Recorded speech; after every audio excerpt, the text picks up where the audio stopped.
Crimes passionnels, disparitions inquiétantes ou machinations diaboliques, percer les secrets des faits divers les plus marquants et plonger au cœur des affaires les plus étonnantes de l'histoire judiciaire. La découverte de la vérité ne tient parfois qu'à un fil. Bienvenue dans Chronique criminelle. Dans cet épisode, double vengeance mortelle, l'affaire Barrère-Laplace. Caumont, en Picardie, le 15 mars 2013. Lorsque Myriam rentre chez Dominique, son fiancé, c'est une vision d'horreur qui l'attend. Le cadavre de l'homme qu'elle aime baigne dans une mare de sang. Le lendemain, à 40 km de là, José, un tatoueur sans histoire, est lui aussi assassiné à son domicile d'une balle en pleine tête. Les deux meurtres sont-ils liés? Les deux hommes ne se connaissaient pas.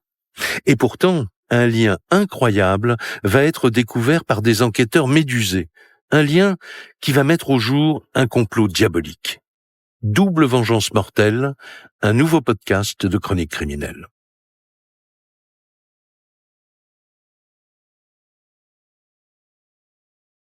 Caumont, un petit village de 600 habitants situé à une centaine de kilomètres au nord de Paris.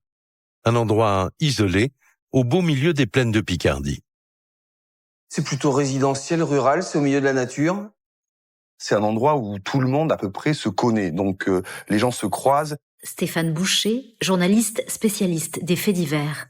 Et tout le monde est un petit peu au courant de la vie des autres. C'est ici que s'est installé Dominique Laplace il y a une quinzaine d'années. À 45 ans, cet amoureux de la nature mène une vie tranquille et discrète.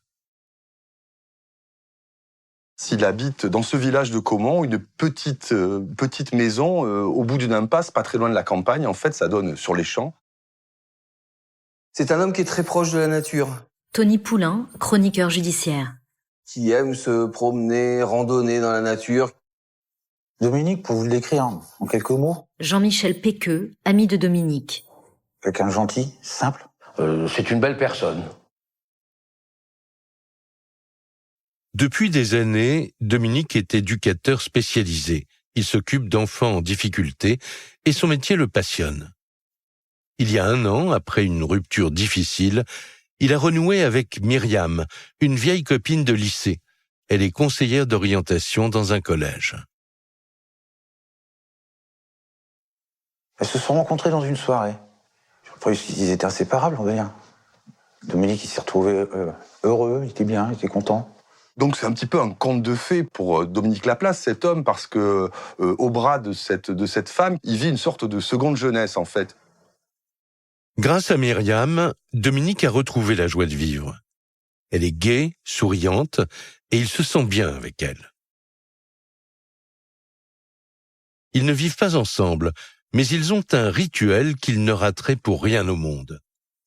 Chaque vendredi, après le travail, Myriam rejoint Dominique chez lui, à Caumont. Ils avaient décidé, l'un et l'autre, de conserver leur logement Marc Antonini, avocat des parties civiles. et de se retrouver toutes les fins de semaine. Ils passaient ensemble le week-end en amoureux. Mais ce vendredi 15 mars 2013, le rendez-vous amoureux tourne au cauchemar.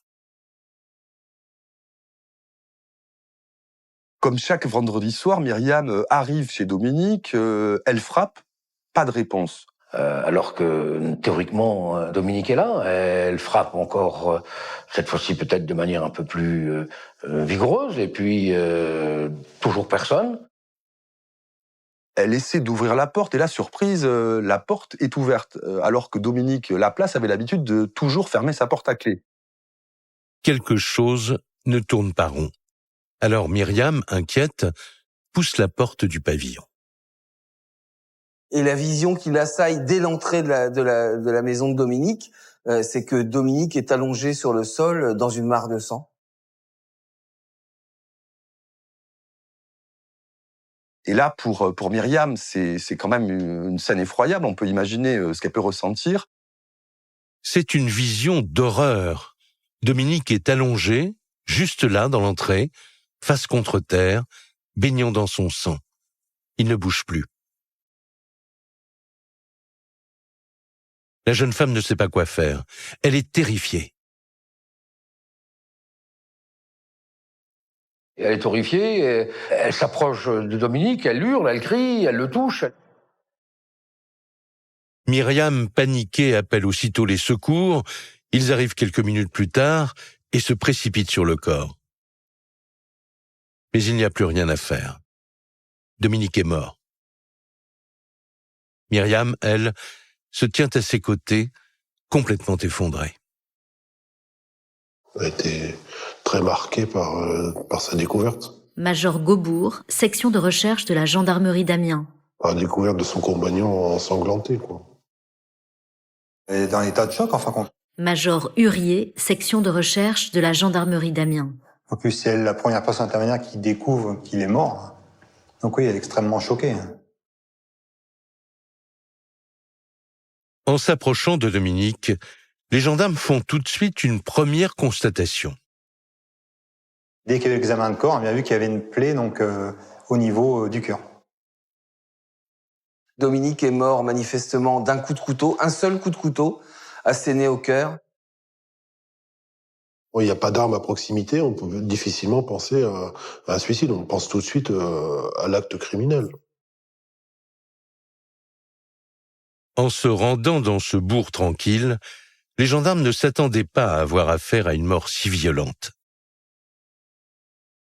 Pour comprendre ce qu'il s'est passé, ils examinent la scène de crime. Et une première chose leur saute aux yeux. La maison est dans un immense désordre. Tout est retourné, il y a des objets sur le sol. Tous les tiroirs sont tirés, il y a un désordre incommensurable. Sans doute qu'on y cherchait quelque chose, quoi, je n'en sais rien, mais en tout état de cause, la maison a été fouillée. Il y a des traces de sang partout dans le séjour, partout dans la salle, partout dans la chambre. Du sang par terre, mais aussi sur les murs. Face à une telle scène de crime, les gendarmes appellent en renfort les techniciens de la police scientifique. Les experts arrivent sur place et à leur tour, ils notent un premier élément troublant. Lors des constatations, donc sur les recherches sur les traces de sang, on se rend bien compte que il n'y a pas d'empreinte. Et on imagine bien que les auteurs ont mis des gants pour se protéger et puis de façon à laisser aucune trace. Un homme sans histoire, dans un petit village, assassiné chez lui, pas d'empreinte et une maison entièrement retournée. Les gendarmes échafaudent une première hypothèse. Ils pensent à un cambriolage qui aurait mal tourné. Comme la télé est toujours allumée, on peut imaginer qu'il était en train de regarder la télévision Stéphane Boucher, journaliste spécialiste des faits divers. et que peut-être quelqu'un a sonné à la porte et qu'il y a eu une empoignade, qu'il a été poignardé et qu'après, parce qu'il y a eu des taches de sang un peu disséminées partout, que le ou les agresseurs de Dominique Laplace ont peut-être fouillé les lieux à la recherche de quelque chose. Mais à part cela, les enquêteurs ont peu d'indices. Uniquement ces traces de sang qu'ils espèrent bien faire parler en identifiant un ADN. Les experts effectuent une centaine de prélèvements. Et de leur côté, en attendant les résultats, les gendarmes commencent à interroger les voisins. On cherche une éventuelle description du ou des auteurs, savoir s'il y a eu des témoins qui ont vu quelqu'un. Tout ce qui est le voisinage immédiat, les témoignages, même toute la commune, s'il n'y a pas des gens qui ont rôdé. Le village est minuscule. Tous les habitants se connaissent. Quelqu'un aurait sans doute remarqué quelque chose d'inhabituel.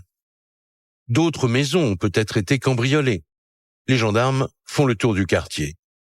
Mais sans résultat. Dans cette première vague d'enquête de voisinage, rien n'est ressorti. Aucun véhicule aperçu, aucune personne suspecte aperçue. Aucun témoin, aucune piste. Ce crime semble de plus en plus mystérieux.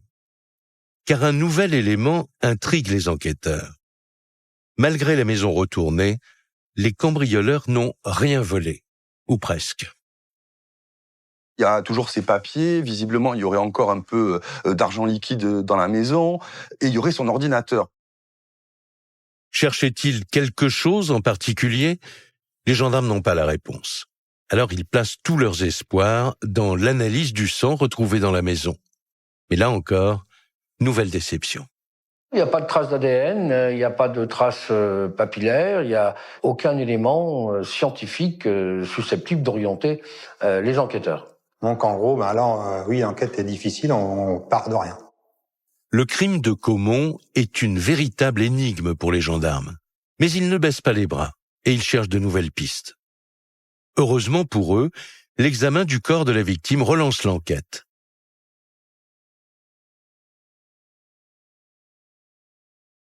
Gendarmerie d'Amiens, le 17 mars, 2 jours après le drame. Les enquêteurs viennent de recevoir le premier rapport d'autopsie et ils soulèvent de nouvelles interrogations. L'heure de la mort est estimée au jeudi 14 mars entre 21h et 23h, soit la veille de la découverte du corps par Myriam. Et cela ne colle pas avec l'hypothèse d'un cambriolage qui aurait mal tourné.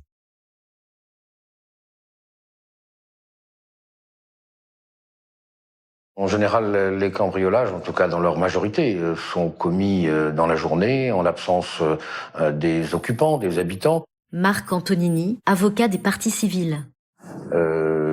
C'est effectivement d'ailleurs quelque chose qui très vite intrigue les enquêteurs. C'est pas une heure normale. C'est pas trop habituel parce qu'un cambriolage habituel, les auteurs esquivent les victimes, ils profitent de leur absence ou ils vont pas aller affronter la victime pour commettre un vol. Et cette incohérence n'est pas la seule information révélée par l'autopsie. Un autre élément interpelle les gendarmes. Et là encore, cela ne cadre pas avec un banal cambriolage. Outre la plaie mortelle, on va constater qu'il y a eu un véritable acharnement. L'autopsie met en évidence des traces de coups derrière la tête. Des traces assez sévères, visiblement causées par un objet contondant. Et surtout, en fait, ces traces de violence ont été portées post-mortem. Dominique a été frappé une dizaine de fois à la tête et l'autopsie est formelle, ses coups ont été portés alors qu'il était déjà mort. L'agresseur s'est donc acharné sur le cadavre de l'éducateur. Pour les enquêteurs, ça pose une question supplémentaire. Pourquoi un cambrioleur ou des cambrioleurs s'en seraient pris post-mortem à leur victime ?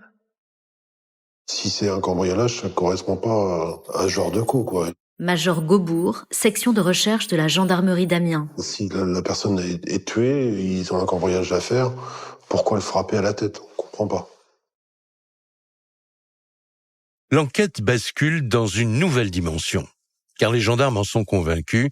Pour faire preuve d'un tel acharnement, le meurtrier avait un compte personnel à régler avec la victime. Mais alors, qui aurait pu en vouloir à ce point à Dominique Laplace ?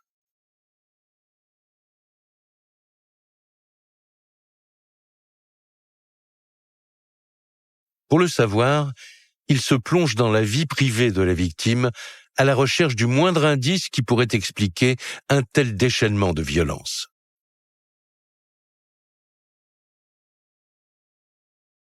Et tout naturellement, il se tourne vers sa compagne Myriam, celle qui le connaît le mieux. Myriam, la conjointe, c'est elle qui a découvert le corps. Donc on peut se demander si elle n'a pas quelque chose à voir avec ce crime affreux. On l'interroge, je dirais, dans le détail pour vérifier son emploi du temps. Myriam ne fait aucun mystère. Elle était chez elle, à 25 km de là. Les enquêteurs procèdent à quelques vérifications et très vite elle est mise hors de cause.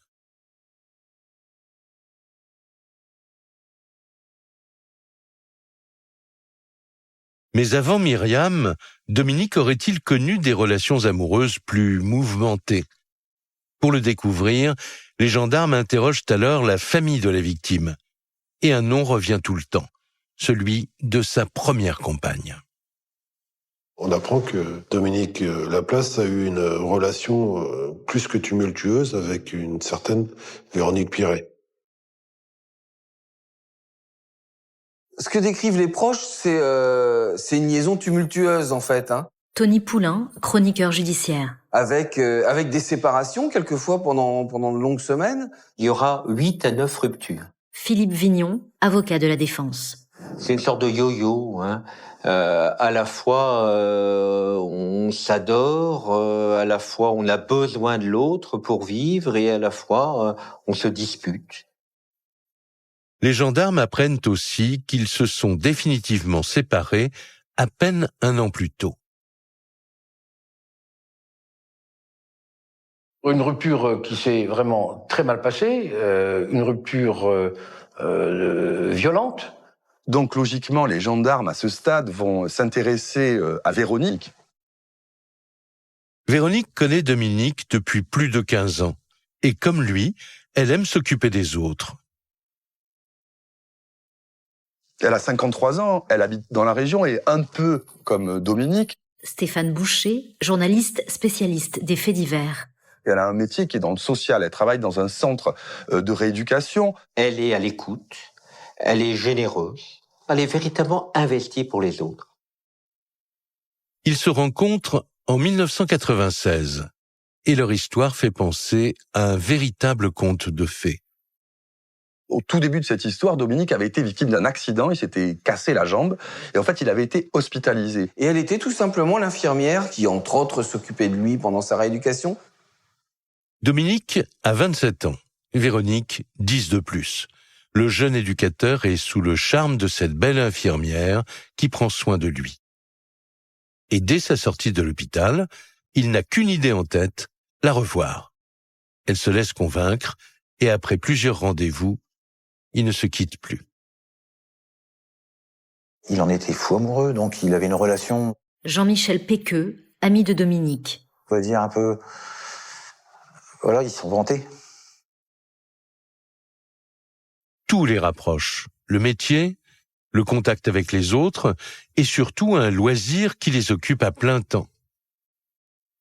Il va, Dominique, initier Véronique à la passion qui est la sienne, c'est-à-dire la recherche de trésors, de trouvailles archéologiques. Et ils passent leur week-end tous les deux à aller arpenter des endroits parfois fort lointains de cette région pour aller rechercher des trésors anciens. Mais voilà, les deux amoureux ont chacun un fort caractère. Et les enquêteurs apprennent que cette idylle est parfois assombrie par de violentes disputes. C'était vraiment volcanique. Il n'y a pas d'autre mot. C'est un volcan, il était là, il dormait, d'un seul coup, il partait en éruption, ça partait dans tous les sens. Ils vivaient une passion à la fois charnelle, passionnelle, et qui les dépassait un peu l'un comme l'autre. Cette relation chaotique se termine finalement en décembre 2011 pour un motif des plus étonnants.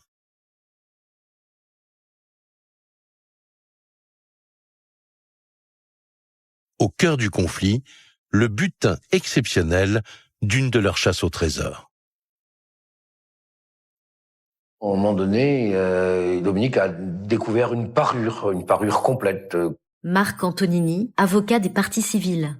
Collier, bracelet, bague, et c'était, je crois, la plus belle pièce qu'il n'ait jamais découverte. Des bijoux en bronze de l'époque mérovingienne, une trouvaille archéologique exceptionnelle, estimée à 3 000 €. Et ce trésor sème la zizanie au sein du couple. Véronique Pierret réclamait à corps et à cri cette parure Major Gaubourg, section de recherche de la gendarmerie d'Amiens. que Dominique n'a pas voulu lui donner, quoi. Elle considérait qu'elle avait été spoliée, volée par Dominique, que cette parure lui appartenait. Les gendarmes se penchent sur cet événement car la dispute aurait pris cette fois-ci une tournure très violente. À l'occasion justement de cette revendication de parure, eh bien, n'a pas hésité à prendre un pot de fleurs rempli de terre et de le lancer au visage de Dominique. Il a pris un pot de fleurs, il a jeté un pot de fleurs en plein visage. Et il a eu 2 dents de cassées. Des dents cassées et de multiples contusions au visage. Pour Dominique, c'en est trop. Après 15 ans de vie commune, il décide de rompre définitivement. Et de son côté, Véronique n'a pas dit son dernier mot. Les gendarmes sont de plus en plus troublés par la personnalité de cette femme, d'autant qu'ils en apprennent encore un peu plus sur son caractère volcanique. Quand Dominique tombe sous le charme de Myriam, quelques semaines après leur rupture, elle ne le supporte pas. Elle le vit très mal, en fait.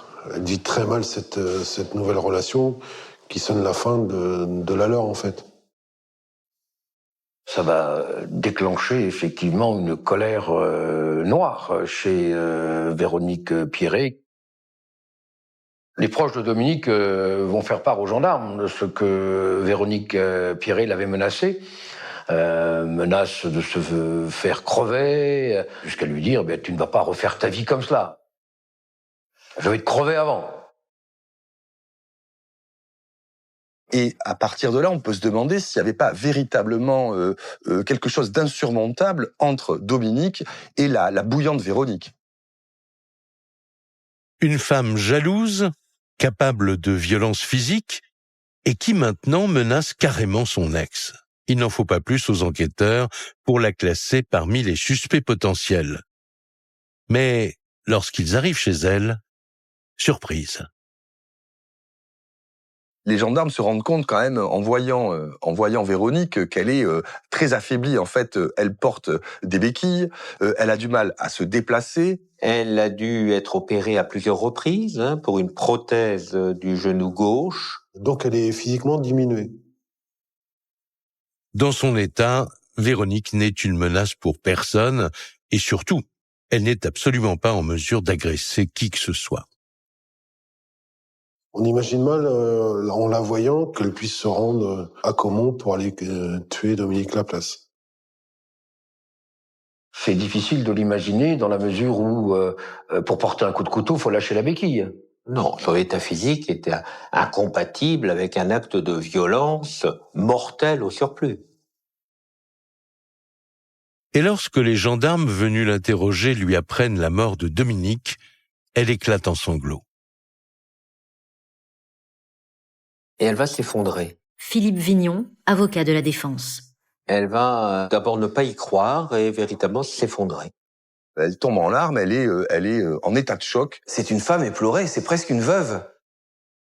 Une veuve qui aurait quand même menacé de mort son ancien compagnon. Mais Véronique l'assure, ses paroles ont largement dépassé sa pensée. Elle va jurer, bien évidemment, qu'elle est totalement étrangère à la mort de Dominique Laplace, que même s'ils étaient un peu en conflit ces derniers temps, pour autant, jamais, au grand jamais, elle n'aurait eu l'intention, la moindre intention, de commettre cet acte. Malgré tout, les enquêteurs l'interrogent sur son emploi du temps le soir du meurtre. Véronique leur répond qu'elle était chez elle et que des témoins peuvent le confirmer. Son neveu Mallory, tout d'abord. Le jour présumé de la mort de Dominique, Stéphane Boucher, journaliste spécialiste des faits divers. son ex-amant, elle a un alibi, comme on dit, en béton. Elle explique qu'elle avait un souci de plomberie et qu'elle a demandé à Mallory de venir à son domicile pour régler ce problème de plomberie, tout simplement. Et ça n'est pas tout. Elle ajoute que ce soir-là, Mallory n'était pas seul. Il est venu avec sa petite amie, Émilie, et ils sont tous les deux restés dîner chez Véronique. Les gendarmes vérifient ces témoignages et tout semble coller, à un détail près. Quand on procède aux auditions de Mallory et d'Émilie, Major Hurier, section de recherche de la gendarmerie d'Amiens. là on se rend compte qu'il commence à y avoir déjà des sons de cloche différents sur le déroulement de la soirée. Véronique affirme que Mallory et Émilie ont dîné chez elle, mais le jeune couple, lui, dit qu'ils ne sont venus que pour l'apéritif et repartis juste après. Simple trou de mémoire ou volonté de cacher quelque chose? Pour en avoir le cœur net, les gendarmes placent Véronique, Mallory et sa nouvelle petite amie, Émilie, sur écoute. En attendant, leur enquête piétine car ils n'ont rien de concret dans le dossier. Seul un fait nouveau pourrait le relancer. Et c'est précisément ce qui va arriver.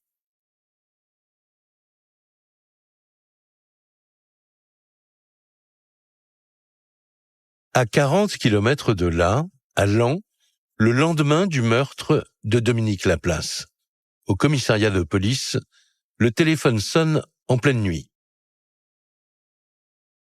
Vers 3 heures du matin, Brigadier Martel, commissariat de Laon. là, je suis contacté donc sur le téléphone de permanence. Une femme appelle les policiers pour dire Tony Poulain, chroniqueur judiciaire. que son mari vient d'être abattu à l'entrée de chez eux. Sans attendre, les policiers se rendent sur place. La victime est un certain José Barrère. En arrivant, ils sont accueillis par une femme en pleurs, Laura. À ses pieds, son compagnon, allongé au sol, dans une mare de sang.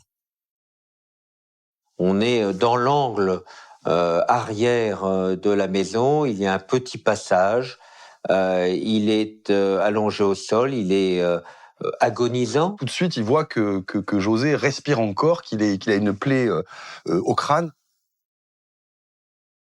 En examinant la victime, les policiers font une première constatation. José Barrère a reçu une balle en pleine tête. L'affaire prend subitement une dimension criminelle. Alors, ils interrogent Laura pour savoir ce qu'il s'est passé dans la soirée. Laura m'explique qu'aux alentours de minuit, donc ils étaient en train de regarder Dexter à la télé, et là, elle entend frapper la porte arrière du domicile.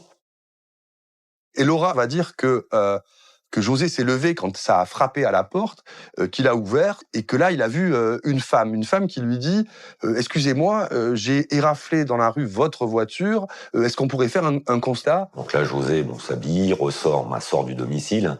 Sa femme ne sort pas, elle ne le suit pas. Puis elle s'inquiète, elle entend du bruit, elle va dans sa cour. Et elle découvre son conjoint, José, allongé au sol.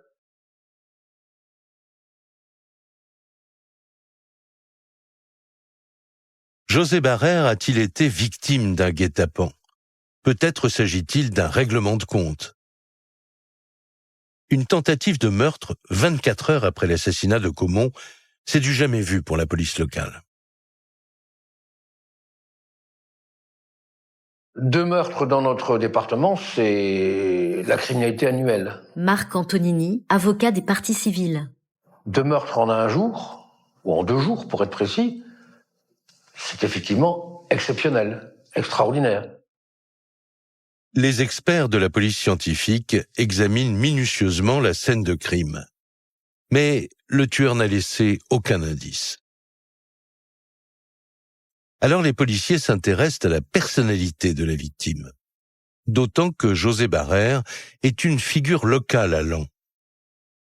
José Barrère avait quand même un look assez caractéristique de par ses tatouages, donc il était tatoué de la tête aux pieds. De prime abord, quand on ne le connaît pas, on se dit « Oups, c'est quoi cet individu ?» C'est vrai qu'il ne passe pas inaperçu. Pascaline Barrère, sœur de José. Mais après, quand on parlait avec lui, c'était quelqu'un de tout à fait normal.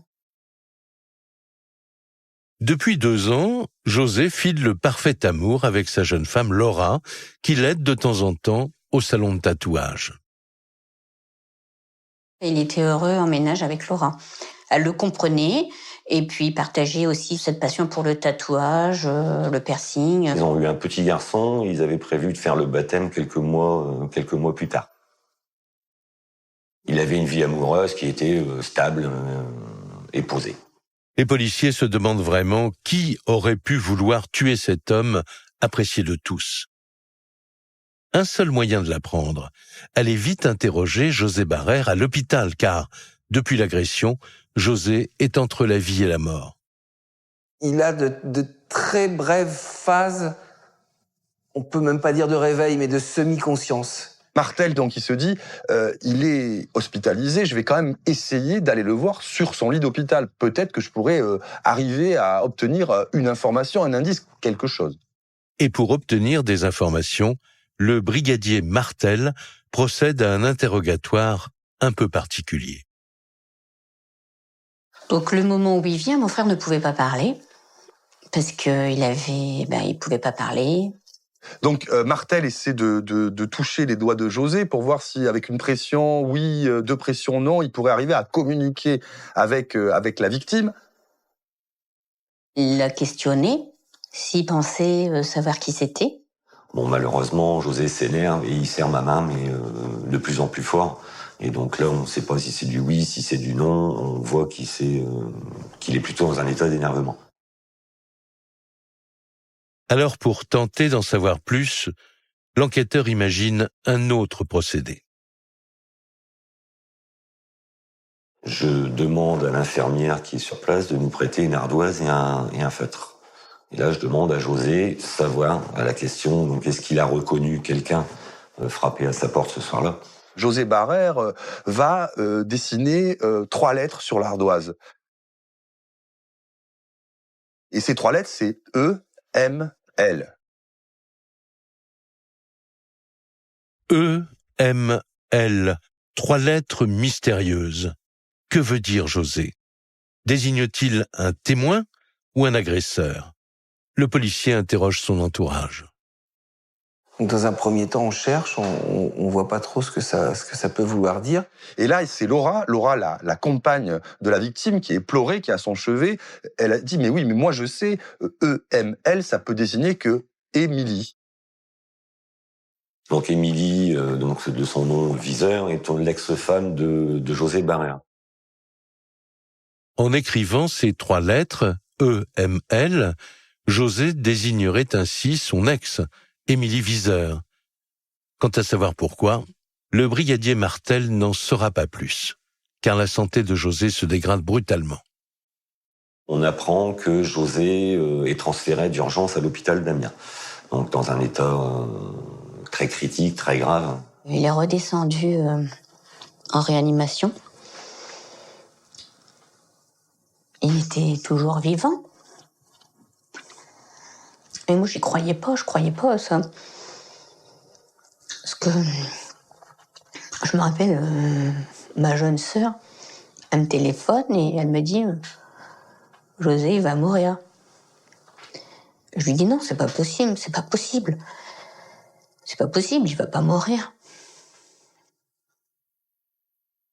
Mais le 24 mars, José Barrère meurt, emportant avec lui le nom de celui ou de celle qui l'a tué. Les enquêteurs ont tout de même une piste à explorer, celle d'Émilie Viseur. 2 jours après l'agression, ils n'ont qu'une obsession, retrouver le tueur de Laon. Ils se demandent de quelle manière Émilie pourrait être impliquée dans le meurtre de son ex-mari. Alors, pour tenter de le comprendre, les policiers se plongent dans l'histoire de leur couple.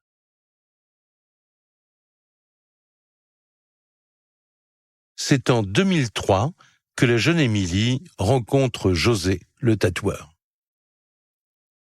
Elle avait à peine 16 ans, lui en avait pratiquement 40. Stéphane Boucher, journaliste spécialiste des faits divers.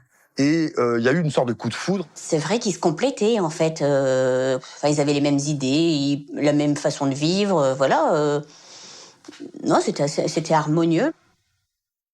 4 ans plus tard, ils accueillent un premier enfant, puis ils se marient en 2008. La vie leur sourit. Émilie est de nouveau enceinte. Mais la naissance de leur deuxième enfant plonge le couple en pleine tragédie.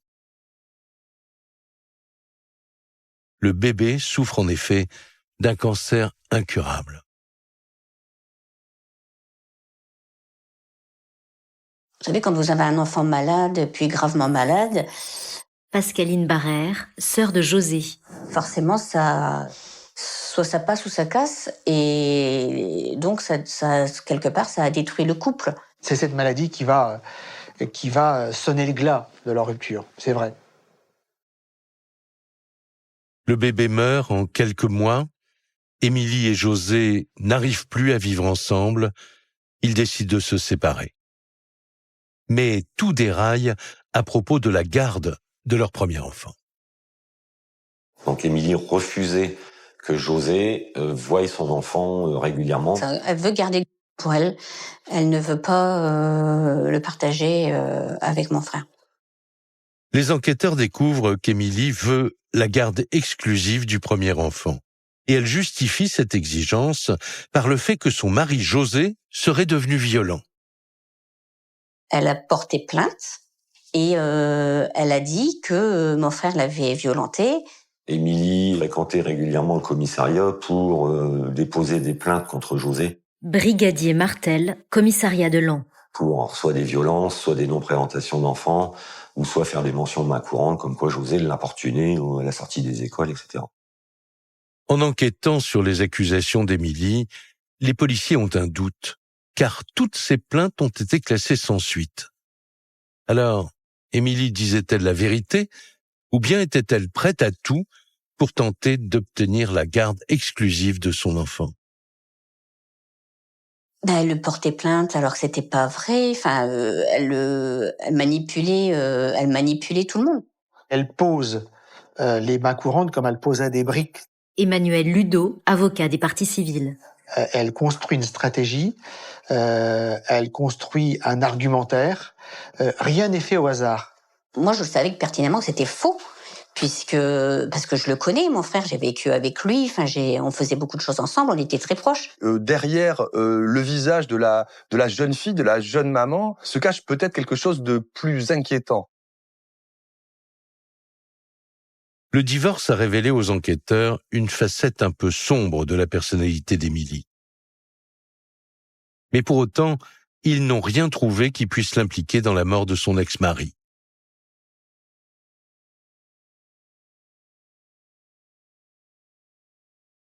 Avant d'envisager d'autres hypothèses, les policiers veulent fermer la piste EML pour Émilie.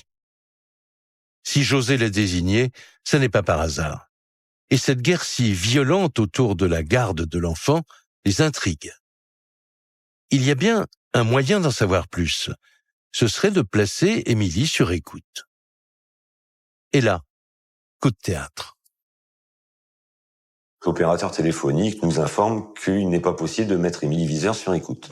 Et là, c'est la grande surprise, parce que la société qui s'occupe des écoutes téléphoniques fait savoir à la police de Laon que la dénommée Viseur Émilie de son état est déjà placée sur écoute téléphonique par un autre service d'enquête et dans une autre affaire de meurtre. Émilie Viseur, suspectée dans un autre crime. Les policiers n'en reviennent pas. Et ils ne sont pas au bout de leur surprise. Car ce meurtre s'est déroulé à 40 km de Laon et il y a seulement 5 jours. C'est celui de Dominique Laplace à Caumont. Et là, de découvrir que cette suspecte est déjà mise sur écoute et écoutée par la gendarmerie dans une autre affaire de meurtre, c'est du jamais vu. Donc je me mets en relation donc avec le directeur d'enquête, donc de la gendarmerie, où là on évoque nos points, lui sur son enquête, moi sur la mienne, et là où on s'aperçoit qu'Émilie Viseur, effectivement, est partie prenante dans les deux affaires. C'est effectivement à ce moment-là que le dossier va basculer. Marc Antonini, avocat des parties civiles. Parce que les policiers vont quand même se poser des bonnes questions. Pourquoi cette personne est mise sur écoute dans le cadre de 2 dossiers? Le brigadier Stéphane Martel ne perd pas une minute. Il se rend à la section de recherche d'Amiens. Il veut comprendre pourquoi Émilie Viseur est sur écoute et en quoi elle est impliquée dans l'affaire de Caumont. Ses collègues lui donnent la réponse. Émilie Viseur est la petite copine de Mallory et tous les deux servent d'alibi à Véronique Pierret, l'ex de la victime de Caumont. Le lien entre les 2 affaires, c'est Mallory Cubel. Major Gaubourg, section de recherche de la gendarmerie d'Amiens. Qui est d'un côté le neveu et de l'autre côté le nouveau concubin, quoi. Donc là, ça fait trop de coïncidences. Major Hurier, section de recherche de la gendarmerie d'Amiens. Pour un si petit département. Et là, il n'y a plus de coïncidence. En clair, pour les policiers, une chose est sûre. Le trio se connaît et pourrait être impliqué dans les deux meurtres. Policiers et gendarmes mettent tous leurs espoirs dans les écoutes téléphoniques. Mais voilà, 1 mois passe, puis 2, puis 4. Et aucun des 3 suspects n'évoque les meurtres au téléphone. Au bout de 9 mois d'écoute, les enquêteurs n'ont toujours aucun indice. Alors, ils placent le trio en garde à vue pour essayer de relancer leur dossier. La stratégie des enquêteurs, Stéphane Boucher, journaliste spécialiste des faits divers. c'est qu'il faut mettre un coup de pied dans la fourmilière. Vous savez qu'on ne pourrait pas avoir plus d'éléments, à un moment, il faut passer à l'action. Et là, avec le magistrat, c'est planifier une date d'interpellation. Le 20 novembre 2013, 9 mois après les 2 meurtres, les gendarmes débarquent au domicile des 3 suspects. Véronique, Émilie et Mallory sont emmenés pour être placés séparément en garde à vue. Les enquêteurs veulent confronter leurs témoignages, en particulier à propos du crime de Caumont. En effet, le trio n'a pas la même version de la soirée du meurtre de Dominique Laplace. Dans leurs auditions séparées, Véronique affirme qu'elle dînait avec Émilie et Mallory, mais voilà, eux disent autre chose. Ils sont affirmatifs, ils n'ont pas passé la soirée et ils n'ont pas dîné à Saint-Gobain chez Véronique Pierret ce soir-là. Les gendarmes passent d'une pièce à l'autre pour pointer les contradictions, et Émilie leur semble de plus en plus éprouvée. On va lui demander de telle heure à telle heure ce qu'elle faisait. Brigadier Martel, commissariat de Laon. On va faire des concordances par rapport à d'autres déclarations faites de proches ou de la famille, etc., etc. Émilie est quand même très affectée par les questions dont elle fait l'objet. Au bout de la 5e heure de garde à vue, c'est elle qui craque en premier.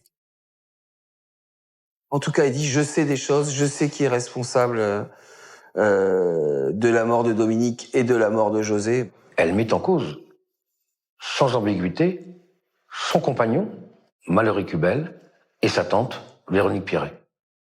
Les enquêteurs ont fait un grand pas en avant. Le trio est bien impliqué dans les 2 meurtres.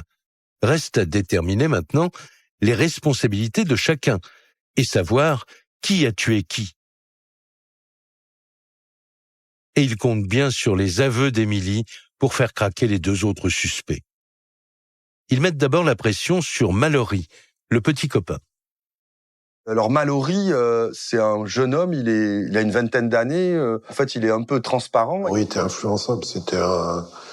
Il avait l'air un peu perdu comme gamin. Et là, Mallory, il va passer à table, comme on dit, il va passer aux aveux complets.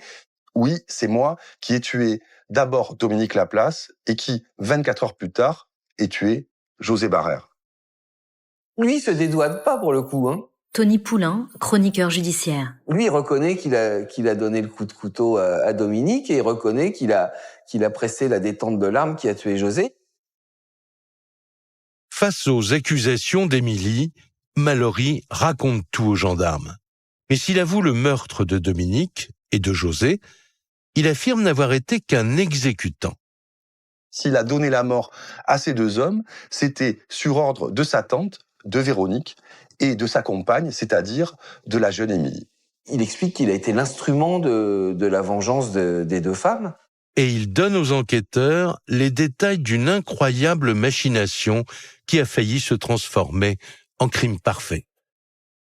Il explique qu'Émilie, très remontée contre José depuis leur rupture, veut se débarrasser de lui. Alors, elle lui demande à lui, Mallory, son petit ami, de le tuer. Émilie a dit qu'elle en pouvait plus de son ex et qu'elle aimerait bien en être débarrassée. Ce que va dire Mallory, c'est qu'il était persuadé, ou en tout cas, Émilie l'avait persuadé, qu'il fallait mettre un terme aux violences exercées sur elle par José Barrère. Et comment y mettre un terme ? Le plus simple, c'était de l'éliminer. Mallory est très amoureux de sa copine, mais de là à tuer un homme, c'est une autre histoire. Seulement, Émilie le harcèle. Il ne sait plus comment s'en sortir. Alors il va se confier à sa tante, Véronique Piré.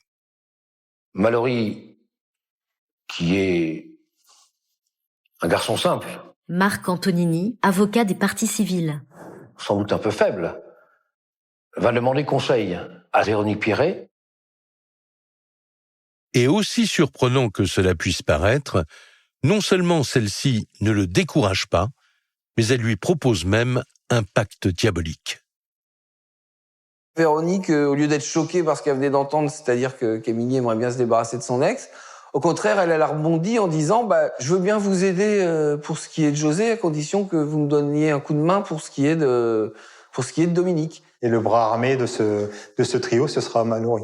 C'est macabre, c'est machiavélique, c'est innommable.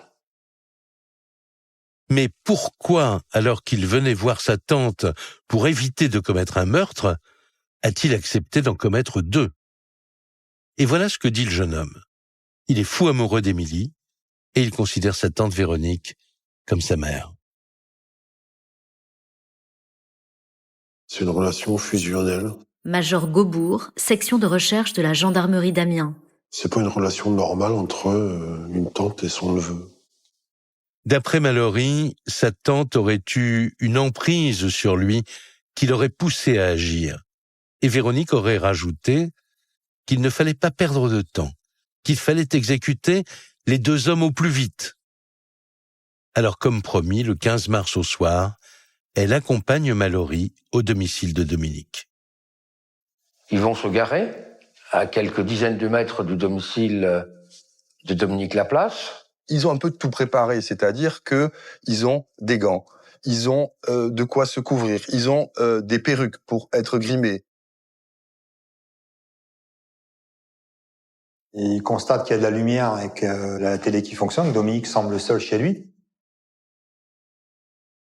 C'est Mallory qui va taper à la porte et il va prétexter d'avoir eu un accident pas très loin. Dominique Laplace, homme bienveillant, va tout simplement lui ouvrir la porte. Et là, Mallory va le frapper avec son couteau d'un seul coup, un coup très très violent au niveau du thorax. Dominique est poignardé en plein cœur, il s'écroule sur le sol. Mallory raconte qu'à ce moment-là, Véronique se précipite sur le corps.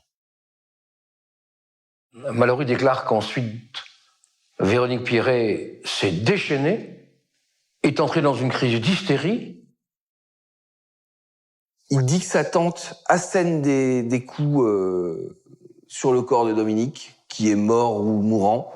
Elle frappe l'arrière de la tête de Dominique avec la crosse d'une arme de poing. Ce qui correspond aux premiers éléments de l'enquête, ce qui colle, ce qui match, parce qu'on avait découvert qu'il y avait eu des coups post-mortem et un acharnement sur la victime après le décès de celle-ci. Toujours d'après Mallory, Véronique ne s'arrête pas là. Elle se met ensuite à retourner toute la maison pour mettre la main sur les trésors découverts par Dominique lors de ses fouilles. Mallory affirme aux gendarmes qu'il est sous le choc et que cela l'a d'ailleurs rendu malade toute la nuit. Mais dès le lendemain, Émilie lui rappelle qu'il faut maintenant s'occuper de José le tatoueur. Comme promis, sa tante, malgré ses béquilles, est là pour l'aider. Selon Mallory, c'est elle qui a imaginé le guet-apens pour surprendre José. Cette fois, c'est pas Mallory qui se présente à la porte, le neveu. Stéphane Boucher, journaliste spécialiste des faits divers. Mais c'est sa tante. Et sa tante que José Barrère ne connaît ni d'Ève ni d'Adam. Quand José lui ouvre, Major Hurier, section de recherche de la gendarmerie d'Amiens. Elle dit « J'ai accroché au véhicule, est-ce que vous pouvez venir voir ?» Donc, sous ce prétexte, il sort et il se méfie pas. Une dame qui marche avec une béquille, c'est pas... On se méfie pas. Hein. Et donc, il se retrouve dans l'obscurité. C'est là que Mallory tire, quasi à bout portant, une balle dans la tête de José Barrère. Faut dire le mot, on est face à 2 exécutions. La version de Mallory est accablante pour les deux femmes. Sauf que depuis le début des gardes à vue, Émilie nie complètement avoir demandé à son petit ami de tuer José. Alors qui dit vrai? Pour le savoir, les gendarmes effectuent des perquisitions au domicile des 3 suspects. Et chez Émilie, ils tombent sur un indice. On découvre un plan. Brigadier Martel, commissariat de Laon. Donc un plan qui s'avère être le plan du domicile de José Barrère. C'est comme quand on prépare un casse ou un hold-up, toutes les pièces sont dessinées, enfin tout est assez précis, tout ça est écrit de la main de Émilie.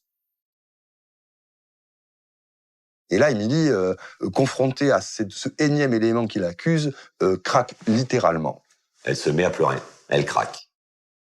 Elle avoue être commanditaire du meurtre de José. Elle va confirmer ce qu'avait dit précédemment Mallory, son jeune compagnon.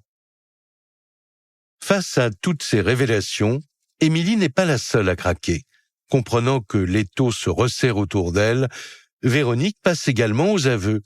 Elle admet avoir accompagné Mallory sur les 2 crimes, mais elle nie avoir voulu tuer. Donc ce qu'elle dit, c'est... Tony Poulain, chroniqueur judiciaire. D'accord, j'étais sur les 2 lieux où 2 hommes ont été tués, mais je n'ai rien fait, c'est Mallory. Mais en plus, je ne savais pas du tout en y allant que ça allait se finir par un meurtre. Et une fois sur place, ça dégénère. Mallory empoigne Dominique, ça se passe mal. Mallory aurait dit on touche pas à la famille, on touche pas à la famille. Elle dit lâche-le, lâche-le. Et là, dans l'empoignade, Mallory poignarde Dominique. Fin de la garde à vue, le trio est mis en examen pour assassinat et placé en détention provisoire. Les enquêteurs pensent avoir bouclé l'affaire, mais un coup de théâtre dramatique va tout remettre en cause. Le jeune Mallory, qui encourt la réclusion criminelle à perpétuité, va se donner la mort dans sa cellule de la prison où il est incarcéré. Il va se pendre après avoir laissé une lettre dans laquelle il exprime des remords. Il explique qu'il est au bout du rouleau, qu'il supporte plus ce qu'il a fait. Et c'est ainsi qu'on va arriver à qu'après une étrange enquête, on va arriver à un étrange procès. Car l'ombre de Mallory plane de bout en bout sur les débats.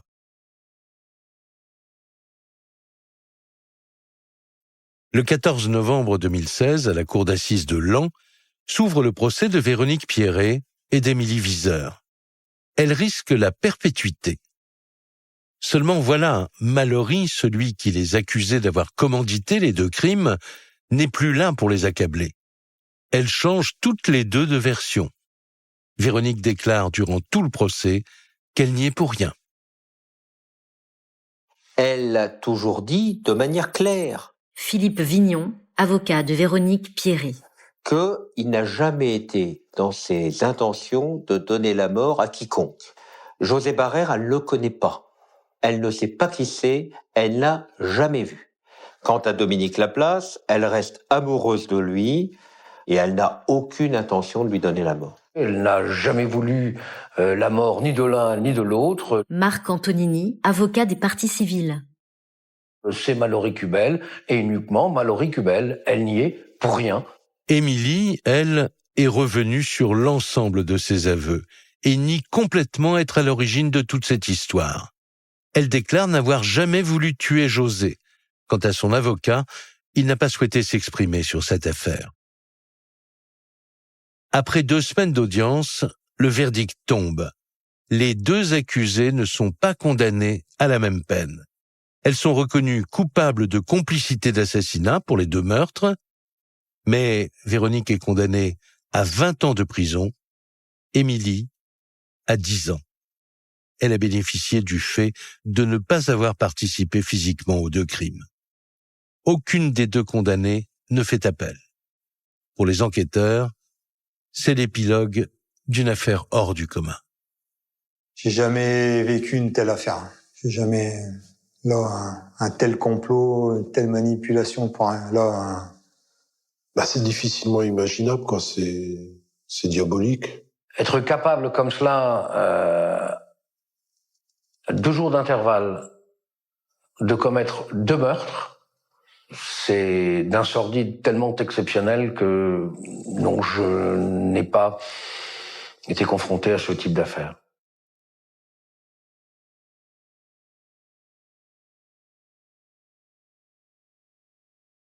Vous venez d'écouter Chronique criminelle.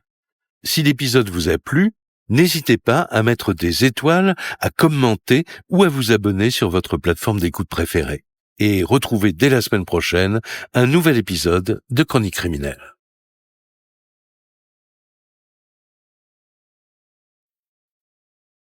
Crime passionnel, disparitions inquiétantes ou machinations diaboliques, percez les secrets des faits divers les plus marquants et plongez au cœur des affaires les plus étonnantes de l'histoire judiciaire.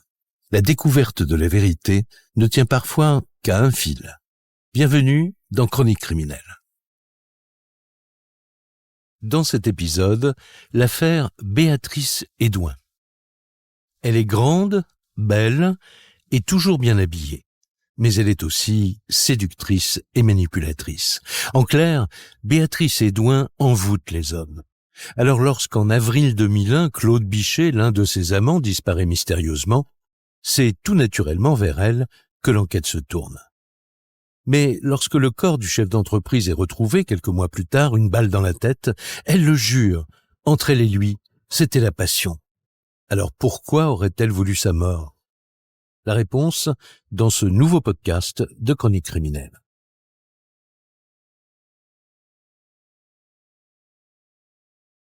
Printemps 2001 à Beau-Soleil, dans les Alpes-Maritimes. Une commune paisible de 12 000 habitants, l'une des plus cossues de toute la Côte d'Azur. Beau-Soleil, c'est juste à côté de Monaco, c'est au-dessus de Monaco. Patrick Badouaille, commandant de police à Nice. Il y a beaucoup d'argent, de très belles villas, donc c'est un côté faste. C'est le luxe, c'est les casinos, c'est l'argent. Michel Marie, journaliste spécialiste des faits divers. C'est les palaces, c'est les 4, 5, 6 étoiles. Un endroit paradisiaque face à la mer Méditerranée. C'est ici que réside Claude Bichet avec son épouse Maryse et son fils Pierre. Et c'est là aussi qu'il a créé sa société de déménagement 15 ans plus tôt. Claude Bichet est un homme de 46 ans qui a plutôt bien réussi dans les affaires. Il a une boîte de déménagement, un type énergique, un bon vivant, qui mène ses affaires tambour battant.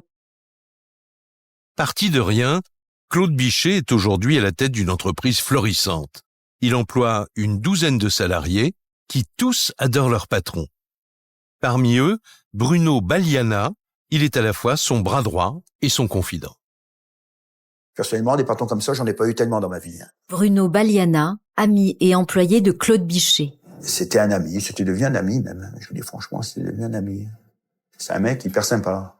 Vraiment le brave gars. Papa poule même, vous voyez. Claude Bichet est aussi un père de famille très présent auprès des siens. Mon père était toujours souriant, toujours joyeux. Pierre Bichet, fils de Claude Bichet.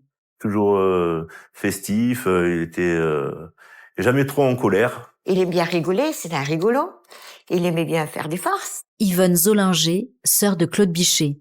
C'est l'enfant, notre petit frère, c'est rayon de soleil, c'est tout ce que vous voulez, c'est le petit frère, c'est petit Claude. Un entrepreneur devenu au fil des ans un notable de la commune. Un type agréable, un type convivial, un type qui aime les gens, qui aime discuter. Il est rentré en politique.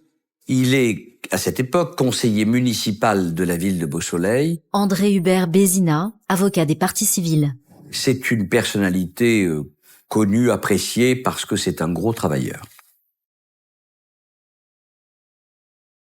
Mardi 10 avril 2001. Une journée qui, pour Claude, commence le plus normalement du monde. Claude Bichet, ce jour-là, a travaillé le matin, il est dans l'entreprise, il participe à un déménagement, enfin il gère son quotidien. Mon père devait faire un déménagement sur Beau-Soleil, le matin de 8h à midi, et l'après-midi, il devait reprendre sur les 13h30, 18h, et il s'est absenté, je pense, vers midi. Et après, l'après-midi, je le vois pas arriver. Bon, moi, je me suis dit, bon, il doit être en train de faire des devis. On continue le boulot. Les heures passent, mais en fin de journée, toujours aucune nouvelle de Claude. On continue le boulot, tout. Je dis, bon, enfin, c'est tout. Ce soir, il va m'appeler, comme il fait d'habitude. Le soir, je rentre chez moi et tout. Pas d'appel. Puis, je dis, c'est bizarre, Claude m'a pas appelé. Je dis, c'est bon. Le lendemain matin, je dis, on va le voir au café. Où est-ce qu'on va toujours? Et au café, toujours pas là. On essaye de l'appeler, tout. Pas de nouvelles. Je dis, c'est bizarre quand même. Son téléphone, il répond plus. Le travail était pour lui prioritaire. S'il avait un gros chantier, il allait le faire. Je veux dire, c'était pas normal que nous, on n'ait pas de contact. Personne ne sait où il est. Sa famille est très inquiète parce qu'il n'a pas du tout l'habitude de disparaître. 11 avril 2001. Voilà 24 heures que Claude Bichet ne donne plus signe de vie. La situation est si inquiétante que la famille prévient la sœur de Claude qui habite en Suisse et Yvonne, qui connaît bien son frère, envisage tout de suite le pire. Il y a dû se passer vraiment quelque chose de très grave. J'étais obligé, je veux dire, c'était pas dans son tempérament de pas prévenir les gens. Petite clé amnésique, ou comme ça, on va regarder les... On avait téléphoné à tous les hôpitaux, tout ça, on n'avait rien trouvé. Yvonne décide de venir en France et prend les recherches en main. Dès son arrivée, elle se rend au commissariat de Beausoleil pour y signaler la disparition de son frère. Sa déposition est prise très au sérieux. On va diffuser un avis de recherche au niveau des services de police et gendarmerie, avec la photo de Claude Bichet, son signalement, sa tenue vestimentaire, les éléments dont on dispose, son véhicule. Car, dès le départ dans cette histoire, un élément intrigue les policiers. Le 4x4 de Claude Bichet a disparu. Il est introuvable. Il n'est pas à la mairie, il n'est pas à son domicile, il n'est pas à l'entreprise, il n'est nulle part. Le fait que le véhicule lui-même disparaisse démontre soit qu'il l'utilise et qu'il est parti loin, soit que quelqu'un l'a dérobé ou que quelqu'un l'a caché. Voilà les trois hypothèses possibles. Les enquêteurs vont faire la gamme complète de recherche. Ils ont fait les hôpitaux, les morgues éventuellement, et malheureusement, ça ne donne rien. Les recherches restent vaines. Claude Bichet, l'entrepreneur en déménagement, s'est bel et bien volatilisé. Les policiers s'interrogent. À première vue, il n'y a rien dans la vie de cette personnalité locale qui puisse expliquer une aussi soudaine disparition.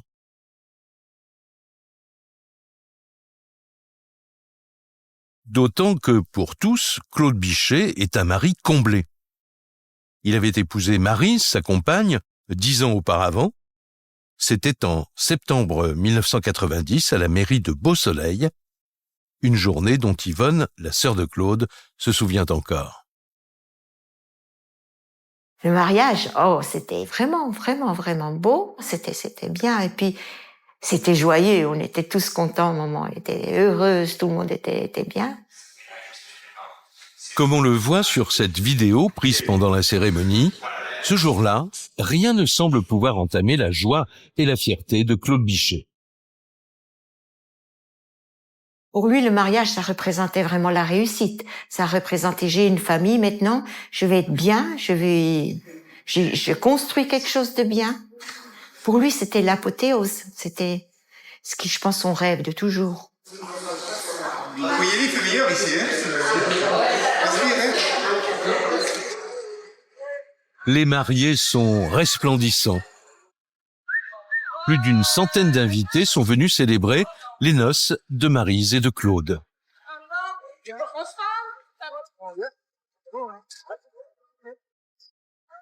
Tu sais que tu peux aller plus loin et rapprocher, hein? Ouais. Venez là, les amis. Après le mariage, les époux Bichet coulent des jours heureux pendant plus de 8 ans. Ensemble, ils s'offrent même une luxueuse villa avec piscine et vue sur la mer.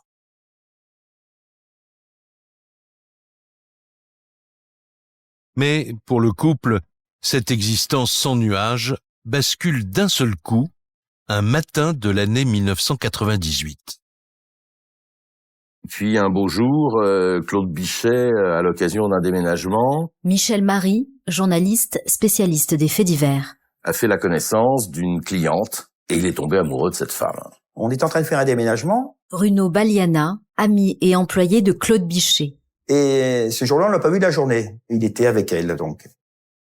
Claude est comme hypnotisé. En quelques jours, son attitude change radicalement. Et il téléphonait, et toujours en cachette de Maryse. Yvonne Zollinger, sœur de Claude Bichet. Alors une fois, je lui dis, mais qu'est-ce qu'il y a, Claude? Pourquoi tu téléphones comme ça? À qui tu téléphones? Franchement, j'ai trouvé quelqu'un.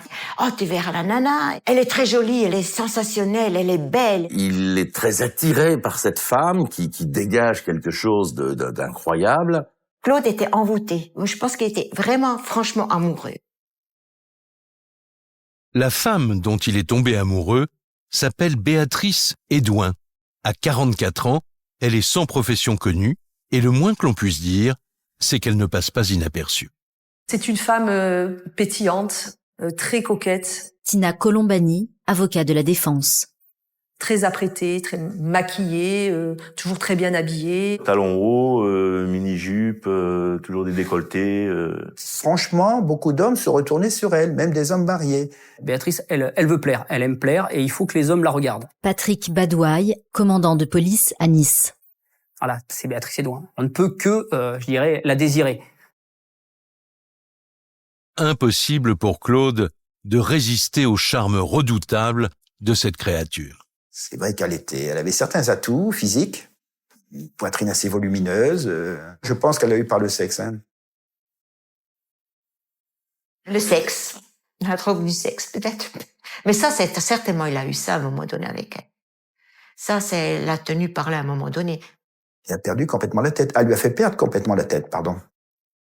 À tel point que 6 mois plus tard, Claude quitte son épouse et s'installe avec sa nouvelle compagne dans un bel appartement non loin de Beausoleil. Désormais, rien ne sera trop beau pour Béatrice.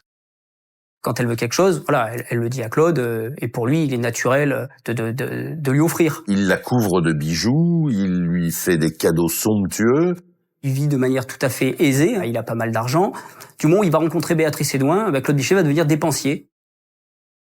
Dès lors, son quotidien est transformé. Avec sa chère Béatrice, il découvre de nouveaux horizons. C'est une dame qui, je pense, va lui faire connaître André Hubert Bézina, avocat des parties civiles. un mode de vie que lui, déménageur, et ça n'est pas péjoratif, n'a pas l'habitude de connaître. Claude Bichet, qui était qualifié d'un homme casanier, il rentrait du travail, il rentrait à la maison, il passait sa petite vie à la maison. Là, il va se mettre à sortir. Dîner dans les restaurants ou soirées en discothèque, Claude et Béatrice écument les endroits les plus huppés de la région. Ils aiment aller sur Monaco parce que Monaco, c'est un peu une vitrine de la côte, quoi. Béatrice, qui aime bien tout ce qui est bling-bling, va demander à Claude de l'amener dans tous les lieux à la mode, d'avoir sa table VIP, d'être reconnu quand on arrive. Après 2 années de passion, le résultat est là. Claude Bichet n'est plus du tout le même homme. C'est un peu comme les feux d'amour, parce que ça n'arrêtait pas, le téléphone sans cesse, à l'appeler. C'est plusieurs dizaines, voire centaines de coups de fil par jour échangés, des SMS, des textos, tu es où, tu fais quoi, avec qui tu es. Ils avaient un besoin viscéral de s'entendre, de savoir où était l'autre, ce que faisait l'autre en permanence. Pour la police, c'est peut-être dans cette direction qu'il faut chercher. D'autant que les témoins sont formels, entre eux, depuis quelque temps, l'atmosphère était devenue de plus en plus tumultueuse. On avait un couple, une relation passionnelle d'un côté, mais en même temps, elle était très dominatrice, elle le rabaissait en permanence. Il n'en pouvait plus. Il me disait, j'en ai marre, combien de fois il s'est plaint, ça c'est vrai. Voilà 3 jours maintenant que Claude Bichet a disparu. Béatrice doit forcément savoir quelque chose. Yvonne, la sœur de l'entrepreneur, et ses amis en sont convaincus. Alors, elle nous raconte qu'elle a déjeuné avec Claude. Elle raconte qu'il avait un rendez-vous d'affaires l'après-midi à Nice, et important. et puis que depuis, elle ne le retrouvait plus. Personnellement, moi, je rappelle Béatrice et pour prendre des nouvelles. Et de là, elle me dit, moi non plus, j'ai pas de nouvelles. Oh, mais tu sais, il est peut-être parti à l'étranger. Je dis, pardon, il est parti à l'étranger, mais attends, il a un chantier à faire et tout, on est là, il serait pas parti comme ça. Mais si, t'inquiète pas et tout, qu'elle me fait, ça tombe, il va être là demain et tout. Bon. S'il est parti en voyage, Claude a dû emporter des affaires. Avant d'interroger Béatrice, la police veut en avoir le cœur net. Une perquisition a lieu au domicile de son amant. Il n'y a pas de désordre, pas de scène de lutte qui pourrait prouver qu'il s'est passé quelque chose qui expliquerait la disparition de Claude Bichet. Les affaires n'ont pas disparu, on trouve sa brosse à dents, son rasoir, etc. La vaisselle n'est pas faite, les placards sont pleins, il n'y a pas eu de valise utilisée. On trouve le logement de quelqu'un qui est parti le matin pour le travail, qui a laissé les choses telles qu'elles sont dans un logement classique. Les policiers ne trouvent rien. Après un mois de recherche, l'enquête est dans une impasse. Alors que Claude Bichet demeure introuvable, sa compagne, elle, fait preuve d'un comportement étrange. Et puis elle s'arrête pas là, Béatrice, parce qu'elle va appeler Yvonne, qui est la sœur de Claude. On est au mois de mai et je reçois un appel de Béatrice. Béatrice me dit au téléphone que Claude a des dettes de jeu, qui doit 50 000 francs, qu'il doit absolument avoir ces 50 000 francs.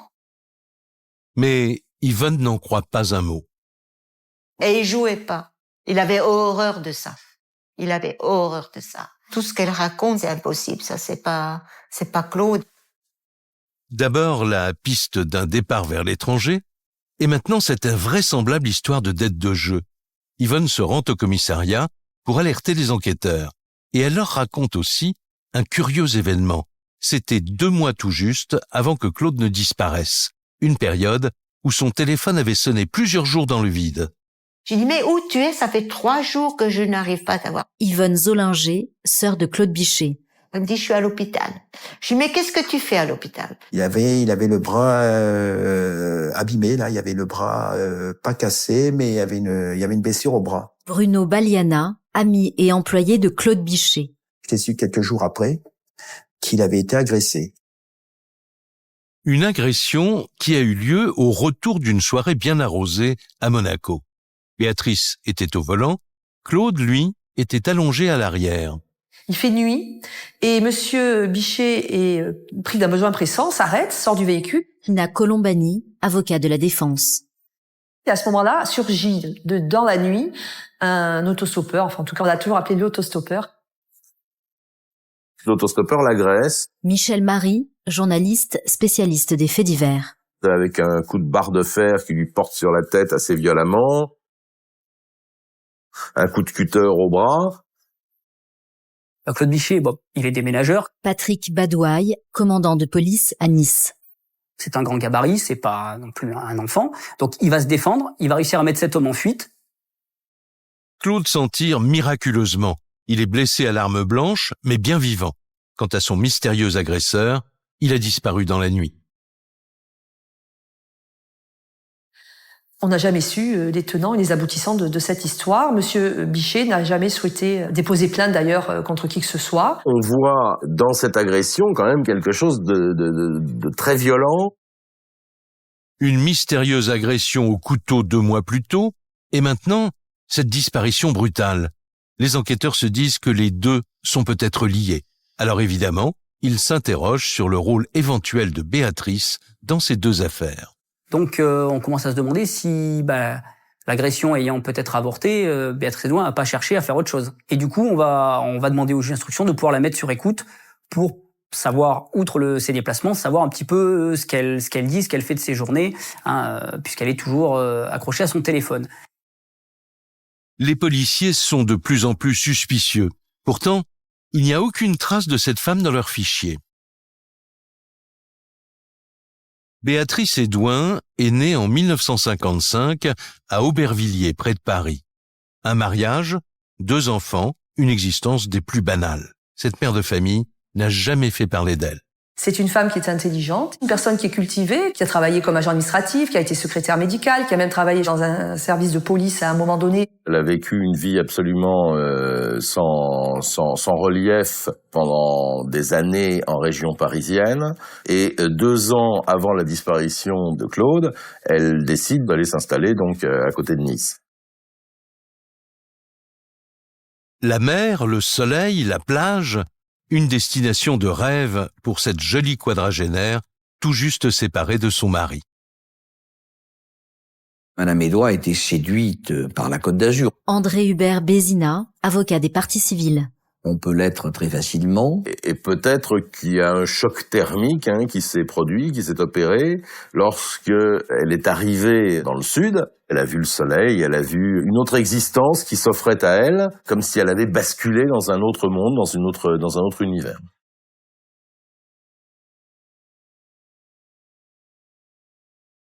Voilà plus de 2 mois déjà que l'on est sans nouvelles de Claude Bichet. Malgré les écoutes téléphoniques mises en place, les enquêteurs n'en apprennent pas davantage sur Béatrice Hédouin. Elle est donc convoquée en tant que témoin au commissariat. Face à la police, elle raconte la même histoire qu'à la famille Bichet. Elle n'a plus du tout revu Claude depuis le jour de sa disparition, ce fameux 10 avril 2001. Madame Hédouin dit que le 10 avril, Monsieur Bichet a fait un déménagement à Monaco, qu'ils ont déjeuné ensemble. Claude Bichet avait un rendez-vous professionnel, semble-t-il, très important à Nice à 15h. Sauf que par la téléphonie, on découvre qu'à 12h10, le téléphone portable de Claude Bichet borne sur les hauts de Menton. Et là, il y a un problème. À partir de là, son téléphone a cessé d'émettre. Il a passé son dernier appel depuis le village de Castellar, soit à plus de 30 km de Nice. S'il est allé à Nice, il y sera allé et sans son véhicule et sans son téléphone. Donc Béatrice Hédouin, elle nous ment. Pourquoi ? Pourquoi elle veut nous mentir en nous envoyant sur Nice ? Il y a quelque chose qui est pas net. L'audition laisse les enquêteurs perplexes. Mais, faute de preuves tangibles, ils sont obligés de laisser repartir la compagne de Claude, en attendant peut-être qu'elle commette un faux pas. Pour autant, les policiers n'ont pas l'intention de la lâcher. Surveillance de son domicile, filature discrète dans les rues de Nice, ils remarquent que Béatrice, qui serait sans ressources, ne se refuse rien. Elle arrive quand même à avoir un train de vie assez impressionnant, puisqu'elle vit dans une jolie maison, elle a un véhicule un peu sportif, et puis elle sort beaucoup, elle fait beaucoup de dépenses. Elle adore refaire son intérieur, notamment. Donc Béatrice Hédouin, on va la voir souvent aller dans des magasins pour acheter des rideaux, pour acheter de la déco, donc des choses qui coûtent relativement cher. Elle dépense sans compter. Et puis un beau jour, lors d'une écoute téléphonique, la police va enfin comprendre d'où provient tout cet argent. Et on va découvrir que Béatrice Hédouin, en fait, se livre à, on va dire, un travail d'escort girl. Elle passe des petites annonces. Le charme dont elle essaie de vivre peut s'exercer avec une certaine réussite dans une région comme la nôtre, qui est une région connue, une région où on voit beaucoup de monde, une région où le soleil brille. Une activité fort lucrative pour une clientèle très ciblée, des hommes fortunés pour des massages, et plus, si affinité. Béatrice Hédouin, a priori, a des tarifs relativement élevés, donc c'est plus de la call girl que de la prostituée, on va dire, de bas étage. Elle a pris un petit studio, sur la promenade des Anglais. Elle reçoit des hommes, c'est-à-dire qu'elle les accompagne dans les restaurants. Tina Colombani, avocat de la défense. Elle sort avec ces personnes, quoi. C'est pas forcément une passe dans le studio, quoi. Ça va quand même un peu au-delà de cela. Sous le pseudonyme de Lova, Béatrice exerce le plus vieux métier du monde. Une double vie dont Claude Bichet, son compagnon, ignorait tout. Et les policiers, en écoutant ces conversations, ne sont pas au bout de leur surprise. On va s'apercevoir qu'elle est en contact soutenu avec 2 hommes qu'elle appelle jamais par leur prénom, elle n'emploie que des surnoms. Hein. Patrick Badouaille, commandant de police à Nice. C'est Mimi, c'est Lolo. Et de là, on va apprendre qu'elle doit quand même une forte somme d'argent à ces deux hommes. Lors de ces appels, ils se montrent de plus en plus menaçants envers Béatrice. Ils n'ont pas du tout l'air de plaisanter. Elle est terrorisée, ça ressort des écoutes téléphoniques, parce qu'il y a une surenchère dans les sommes qui lui sont demandées. On parle de 400 000 francs. Michel Marie, journaliste spécialiste des faits divers. De crédit, de loyer à payer pour le 6, ça commence à devenir très mystérieux cette histoire. 400 000 francs, soit environ 70 000 euros. Une somme considérable que Béatrice Hédouin est sommée de payer à ses hommes. Placée sur écoute, la police découvre en fait qu'il s'agit de vieilles connaissances. Le fameux Lolo va s'appeler Laurent Roméo. C'est ce qu'on appelle un voyou chevronné. Un voyou qui est impliqué dans une affaire de meurtre. Et le deuxième, le Mimi, c'est Michel Co. Alors Michel Co, c'est pareil, un beau voyou niçois. Ce sont des garçons qui sont à la recherche d'expédients financiers et qui n'hésitent pas à donner le coup de main pour remplir les basses besognes. Donc là, les policiers se disent, mais qu'est-ce que c'est que cette histoire? Tout ça commence à sentir mauvais, hein. Une dette de 70 000 euros, 2 truands notoires. Pour les enquêteurs, ce pourrait être enfin la bonne piste. Début mars 2002, 11 mois après la disparition de Claude, ils interceptent une nouvelle conversation intéressante. La call girl a donné rendez-vous au dénommé Lolo dans un café de la promenade des Anglais. Alors, lorsqu'il y a ce rendez-vous qui fleurit sur les écoutes téléphoniques, les policiers décident de mettre un dispositif dans le café de manière à pouvoir les surveiller, voir un petit peu ce qu'ils fabriquent. On va voir Béatrice Hédouin qui va s'installer à une table, qui va attendre, qui va être rejointe par un homme, Laurent Roméo, on va pouvoir l'identifier. Béatrice Hédouin, désormais blonde, est photographiée à distance. Ils s'attablent et après une courte discussion, Béatrice Hédouin va passer une enveloppe sous la table. Il y a toute une liasse de billets, donc c'est une somme importante. On a une remise d'argent pour ce fameux loyer qui est évoqué sur les écoutes. Hein. Aucune ambiguïté possible. Régulièrement, elle remet des espèces à l'un des deux truands.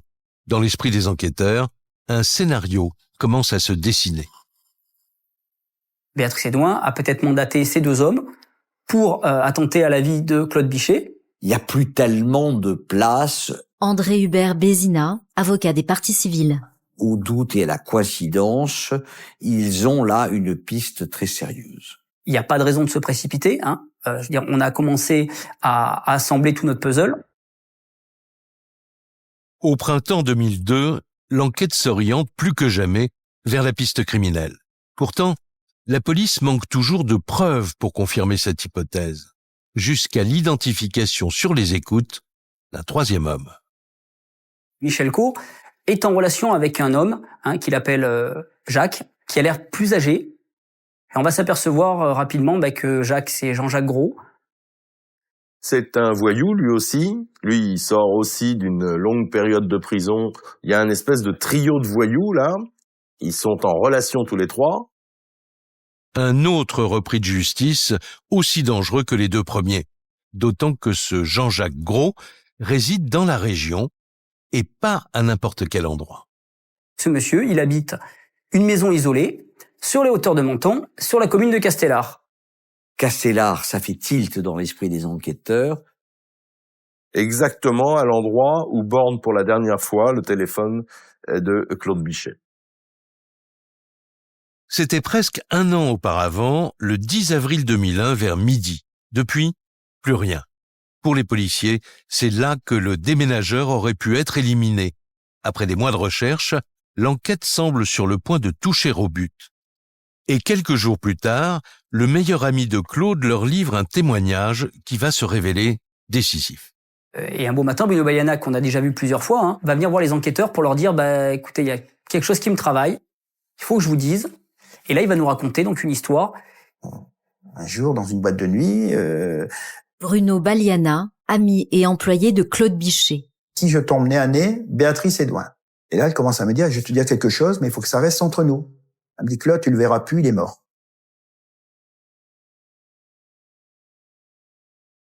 Et Bruno Baliana va encore plus loin. Ce soir-là, grisée par l'alcool ou simplement par vanité, Béatrice lui aurait expliqué comment elle avait procédé. Elle aurait attiré Claude à Castellar sous prétexte d'y visiter une maison, mais sur place l'attendait un comité d'accueil, 2 hommes déguisés en jardiniers. Un véritable guet-apens. Ces 2 faux jardiniers étaient armés, ils ont fait mettre à genoux Claude Bichet, lui ont collé une balle dans la tête. Elle m'a dit qu'ils avaient découpé le corps, de toute façon ils ne le retrouveront pas. Elle n'avait pas l'air affolée du tout, hein. Elle se vantait, elle m'a raconté ça, mais froidement, comme si c'était naturel, voilà. Elle voulait s'en débarrasser, voilà, elle s'en est débarrassée, c'est tout. Pour les policiers, ces révélations constituent le tournant de l'enquête. L'heure est enfin venue de passer à l'action. 18 mars 2002, Béatrice Hédouin, Michel Caux, Laurent Roméo et Jean-Jacques Gros sont interpellés simultanément. Les enquêteurs veulent confronter les versions des 4 suspects. Objectif, savoir précisément ce qui est arrivé à Claude Bichet. Béatrice, lorsqu'elle est placée en garde à vue, ignore totalement que les 3 autres le sont aussi. Et donc, elle va rejouer son numéro favori, celui de la veuve éplorée. Celle qui n'y comprend pas, qui comprend rien, c'est pas possible que on l'accuse de ça. Elle a jamais pu commanditer le meurtre d'un homme qu'elle adore. Quant à ces étranges versements d'argent, sa réponse est peu convaincante. Quand on va lui demander quel est ce fameux loyer qu'elle paye, elle va être un peu gênée. Elle va nous expliquer que c'est pour des réparations sur sa voiture. Donc ça fait quand même beaucoup d'argent, hein, 400 000 francs pour réparer sa voiture. Elle se noie dans ses explications. Évidemment, personne ne la croit. Dans les bureaux voisins, ces 3 complices présumés sont eux aussi interrogés. Mais ce sont des malfaiteurs endurcis et ils restent silencieux. Béatrice Hédouin, elle, n'a pas tout à fait le même profil que ces hommes. Les enquêteurs décident de lui mettre la pression. Ils espèrent ainsi la faire craquer. Les policiers vont lui dire, on a dans le bureau d'à côté, et il y a Monsieur Roméo, vous connaissez peut-être, il y a Monsieur Caux aussi, vous savez, vous connaissez Monsieur Caux, et puis il y a Jean-Jacques Gros, hein. Ils sont en garde à vue tous les 3 à côté, là. Et là, Béatrice comprend que les choses se compliquent, en tout cas pour elle. Pour la première fois, après 24 heures d'audition, elle est sur le point de vaciller. La police avait vu juste. Béatrice Hédouin va finir par nous dire qu'en fait, elle a attiré Claude Bichet dans cette maison, cet endroit isolé à Castellar. On va faire croire à Claude Bichet qu'il y a une maison à vendre à Castellar. Pour que Michel Caux, moyennant 10 000 francs, lui mette une correction. Ce jour-là, Claude suit la voiture de Béatrice. Elle doit simplement lui indiquer la route. Elle l'a laissé au carrefour, à Michel Marie, journaliste spécialiste des faits divers. 100 mètres de la maison, en disant, voilà, c'est par là, débrouille-toi. Madame Hédouin reconnaît Tina Colombani, avocat de la défense. Effectivement qu'elle a amené Monsieur Bichet jusqu'à Castellar, ça, en sachant que à partir de là, Monsieur Bichet allait avoir la correction demandée. Cette correction aurait mal tourné et d'après Béatrice, la mort de son compagnon ne serait qu'un regrettable accident. Les enquêteurs ne croient guère à cette version des faits.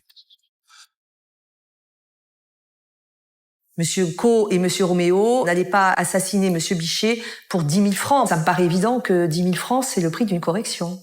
C'est pas le prix d'un assassinat. Mais les policiers en sont convaincus, le vrai prix de l'assassinat, ce sont les 70 000 € réclamés sur les écoutes téléphoniques. Quant aux motivations de Béatrice, elles sont pour le moins surprenantes. Suite à une dispute, Claude Bichet aurait attrapé une chaussure à talons, lui aurait jeté à travers la figure, et ça aurait occasionné 11 points de suture. C'est sûr qu'une cicatrice sur le visage pour une personne qui est si coquette et qui est dans la séduction, oui, c'était quand même un stigmate qu'elle portait sur elle, quoi, visible. Elle ne voyait plus que ça, cette cicatrice. Patrick Badouaille, commandant de police à Nice. Cette cicatrice, c'était Claude Bichet. Elle s'en est ouverte autour d'elle en disant que c'était pas admissible qu'il lui ait fait ça, que de toute façon, elle se vengerait un jour ou l'autre. Cet événement aurait tout déclenché. Béatrice conteste les faits, affirmant qu'elle ne voulait pas sa mort, mais les policiers ont encore un atout dans leur manche. Les policiers ont un accusateur sous le coude, puisque le fameux Bruno avait reçu les confidences de Béatrice dans une boîte de nuit. Et donc, ils décident de confronter Bruno et Béatrice. Ils l'ont fait rentrer dans le bureau. Donc, elle était à côté, elle était presque en pleurs. Face à Bruno, et malgré l'évidence, Béatrice campe sur ses positions. Elle joue sur la corde sensible, elle essaye de faire apitoyer les gens. Elle va nous dire qu'on se trompe complètement, qu'on fait n'importe quoi. Mais Baliana est un menteur. C'est pas vrai, jamais j'ai tenu ses propos, ou si je l'ai dit, c'était pour rigoler. S'il vous dit ça, c'est qu'il devait y être, et que c'est lui qui a tué Claude. C'est pas vrai, t'as tout inventé. Je te regarde dans les yeux, je lui dis, je te regarde dans les yeux. Tu étais en boîte, je rentre, tu m'expliques ça. Devant son accusateur, elle prétend même ne pas avoir assisté au meurtre. Elle savait très bien puisqu'elle était sur place. Comme la façon comme elle la racontait, elle était sur place. Elle a entendu le coup de feu. Donc ça prouve bien qu'elle était au courant. Elle essaye tout. Moi, je la qualifierais de manipulatrice parce que elle sait très bien faire les choses. Elle est très fine là-dessus. Trop de mensonges, trop d'incohérences. Pour la police, c'est désormais une certitude. Béatrice Hédouin a joué un rôle plus que central dans cette histoire. On vient d'interpeller la commanditrice, les deux tueurs, peut-être un complice. On a un lieu qui est susceptible d'être celui où se sont passées les choses. On a tout le monde sauf le corps. Quand il n'y a pas de cadavre, il n'y a pas de crime. La dernière carte à jouer, c'est d'aller faire une perquisition au domicile de Jean-Jacques Gros, c'était dans cette fameuse maison de Castellar, et de voir si on retrouve des indices matériels qui permettent d'établir qu'il a bien été tué là. Retrouver le corps, c'est le seul moyen de prouver qu'il y a eu meurtre. Castellar, dans l'arrière-pays niçois, c'est là que le portable de Claude Bichet a borné pour la dernière fois il y a près d'1 an. C'est une espèce de bastide abandonnée dans un état vétuste. C'est une vieille bâtisse, la maison de Jean-Jacques Gros, qui est en partie délabrée. Il y a une espèce de poulailler. Un endroit idéal pour agir en toute discrétion. La perquisition est programmée le 24 mars 2002. Ils ont tout fouillé, ils ont tout retourné. Ils sont persuadés que les choses se sont passées là, donc ils ont vraiment tout retourné. De fond en comble, il y a une grange, il y a la maison, il y a des bassins qui ont été vidés.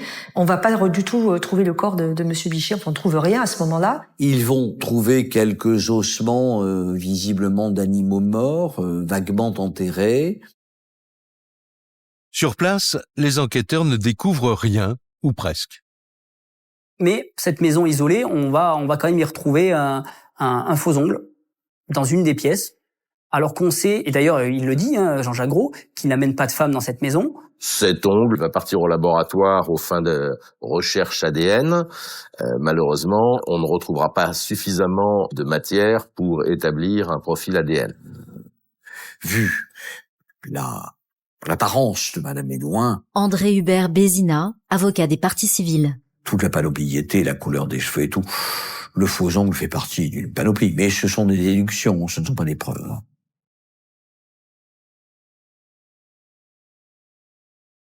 Si cet indice est fragile, il conforte les soupçons des policiers. Pour eux, Béatrice a bien assisté au crime. Ils ordonnent de nouvelles fouilles quelques jours plus tard, cette fois-ci en présence d'un chien renifleur. Le chien va marquer à certains endroits. Quand il va marquer, nous, on va creuser, chercher ce qu'il trouve. On va encore retrouver des petits morceaux d'ossement, mais rien d'humain.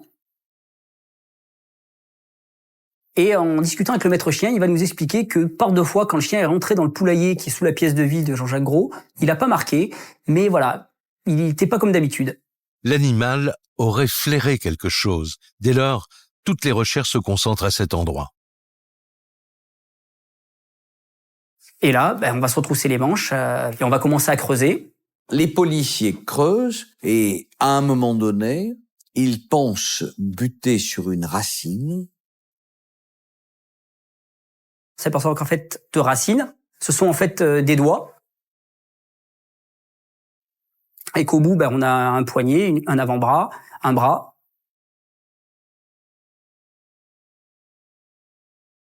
Et là, ils continuent à gratter, et ils vont sortir, exhumer un corps humain entier, momifié en partie. Visiblement un homme, de grande stature, dont les vêtements peuvent correspondre à ceux de Claude Bichet, qui présente la caractéristique décrite par Baliana, à savoir qu'il a été tué par balle, il a pris une balle dans la tête. Donc c'est assez surréaliste comme scène. On est en fin d'après-midi, dans un poulailler qui est pas forcément très éclairé. Le doute n'est plus permis. La victime a été assassinée. L'ADN confirmera qu'il s'agit bien de Claude Bichet. Pour ses amis, pour sa famille, pour sa sœur Yvonne, c'est l'épilogue d'une longue année d'angoisse. Quand j'apprends ça, j'ai pas étonné. Moi, j'ai toujours été sûre qu'il reviendrait pas. Yvonne Zollinger, sœur de Claude Bichet. Je n'ai jamais pensé que Claude revenait. J'ai toujours pensé qu'il y avait eu un truc comme ça. Quoi? Je savais pas. Mais vraiment, j'ai jamais pensé que je le reverrais vivant. Jamais. J'espérais, au moment du test ADN, que ce soit pas lui. Pierre Bichet, fils de Claude Bichet. Parce que pour moi, j'avais encore fait un espoir. Et puis après, je veux dire, quand on vous annonce ça, au bout d'1 an, et c'était assez dur.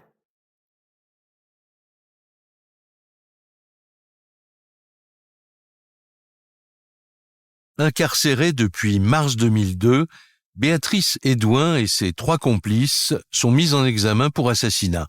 Les suspects refusent toujours de parler. Et c'est la science qui va éclairer les circonstances du crime.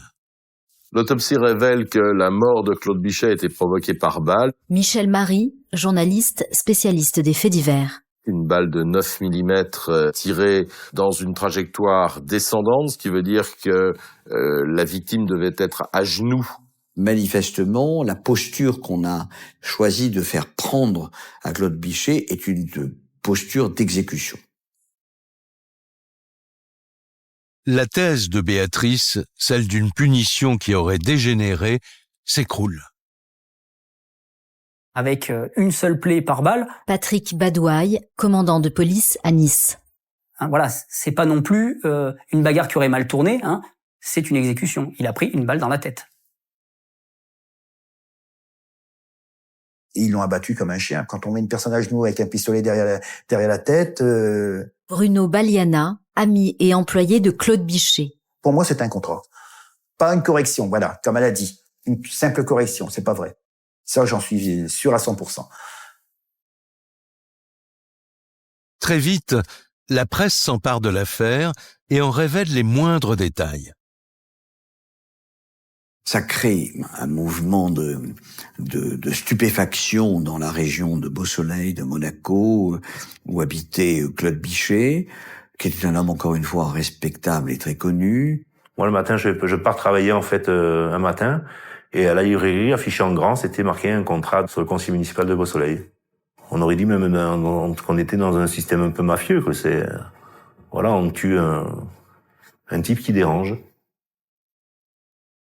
Comment ça s'est fait, tout ça, c'était un choc terrible. Ils ont parlé d'exécution, comme un malfrat. Ouais.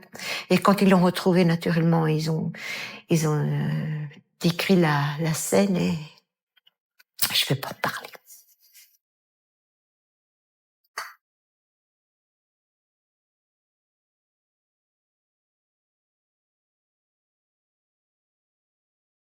Avec ces nouveaux éléments, les policiers peuvent maintenant établir les rôles de chacun ce 10 avril 2001. Béatrice tend un guet-apens à Claude au prétexte de lui faire visiter la maison de Castellar.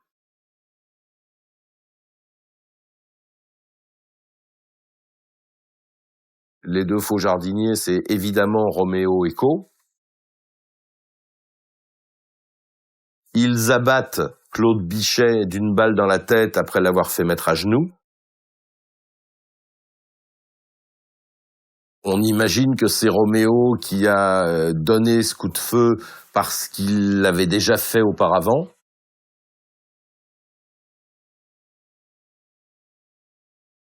Notre sentiment d'enquêteur, encore une fois, mais sans en avoir de preuves formelles, c'est que Béatrice Hédouin pouvait être présente. Et après, Jean-Jacques Gros, lui, a été la petite main qui a prêté les lieux et qui devait faire disparaître le corps. Et donc de le faire brûler.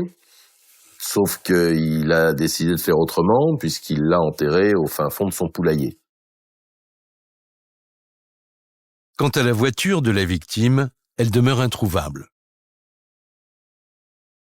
Ce fameux 4x4, là, le gros 4x4 de Claude, par la téléphonie et par les vidéos de péage, on sait que le 4x4 a été emmené par Co et Roméo. Donc soit pour le faire transiter ailleurs, soit pour le broyer. C'était notre hypothèse, qu'il était passé dans une casse. On va tracer un petit peu ce véhicule, mais on n'a jamais pu remettre la main dessus.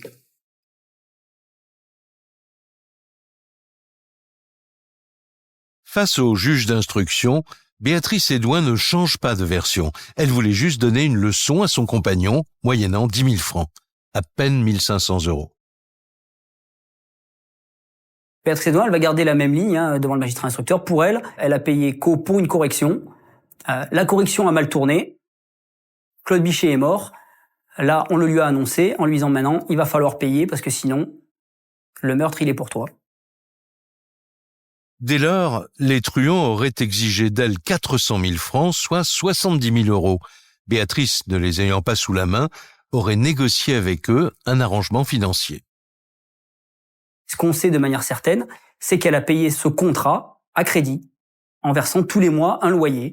Accepter un assassinat à crédit. Tina Colombani, avocat de la défense. C'est encore plus extravagant, quoi. Ça n'existe que dans les films.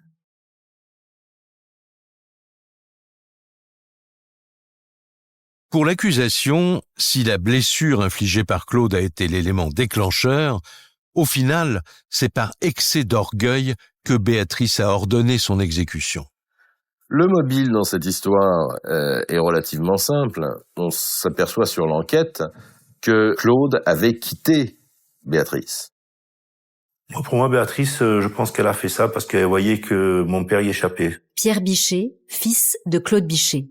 Je pense qu'il voulait se séparer et recommencer une vie un peu plus paisible et je pense que ça lui convenait pas, sur tous les points de vue, c'est-à-dire financier, ça lui convenait pas du tout. Elle était attirée par l'argent, de toute façon. Je pense que si Claude n'avait pas eu cette société de déménagement, je pense pas qu'elle aurait été avec. L'appât du gain et la soif de vengeance, des ingrédients explosifs qui auraient poussé Béatrice à commanditer ce meurtre. Concernant Claude Bichet, on va avoir deux éléments qui amènent à la rancœur de Béatrice Hédouin. Patrick Badouaille, commandant de police à Nice. Il va la quitter. C'est un affront pour elle. Il l'a marqué au visage. Et ça, c'est inadmissible pour elle. Une forme de blessure narcissique qu'elle ne pardonnera pas. L'amante religieuse, elle tue ce qu'elle a aimé. André Hubert Bézina, avocat des parties civiles. Ne supporte pas qu'on la quitte. C'est ça la définition d'amante religieuse. C'est exactement Béatrice Hédouin. Après 5 ans d'instruction, Béatrice et ses complices sont renvoyés devant la cour d'assises. Pour la famille Bichet, c'est la dernière chance de connaître la vérité sur son rôle à elle dans la mort de Claude. Mais ce procès sera une épreuve supplémentaire. Janvier 2007 s'ouvre le procès à la fois du trio de malfaiteurs. Michel Marie, journaliste spécialiste des faits divers. Et évidemment de Béatrice Hédouin. Alors la particularité de ce procès, c'est que Béatrice Hédouin comparaît libre. Près de 6 ans se sont écoulés depuis le meurtre. Béatrice a été libérée en cours d'instruction et ce jour-là, elle ne fait pas vraiment dans la discrétion.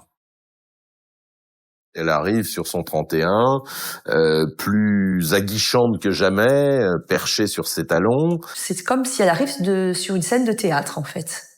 Ouais. Elle est en représentation, sur ses grands talons, dans ses manteaux de fourrure. Pour elle, il y a un public. Une attitude qui, dès le début de l'audience, va exaspérer l'entourage de Claude Bichet. Elle peut jouer la victime, la femme qui pleure, la femme qui rit, la terreur, je veux dire, elle peut tout jouer. L'actrice, voilà, exactement. Yvonne Zollinger, sœur de Claude Bichet. Mais alors quelque chose de, moi j'ai jamais vu ça. Elle jouait bien. Elle aurait eu un Oscar, je crois. Je crois qu'elle aurait eu un Oscar. Ouais. C'était une mascarade de première. Je ne sais pas comment on a pu rester stoïque. Je ne sais pas. Je ne sais pas la force qui nous a fait rester sur le banc et ne rien faire. L'attitude de Béatrice Hédouin a été insupportable, très agaçante, même pour moi, pour la défense, parce que elle était dans la légèreté, tous les jours elle nous changeait de toilette, elle prend pas du tout la mesure de ce qui peut lui arriver. Pourtant, vu les faits qui lui sont reprochés, ce qu'elle risque, c'est la réclusion criminelle à perpétuité. Je pense qu'elle savait très bien que si elle l'emmenait là-bas, c'était pour le faire tuer, c'était pas pour lui donner une correction. Elle est surnoise, elle est tellement diabolique qu'il faut comme une partie d'intelligence pour ça. Mais dans l'esprit des jurés, quelle que soit sa défense, Béatrice est bien le cerveau du meurtre de Claude Bichet.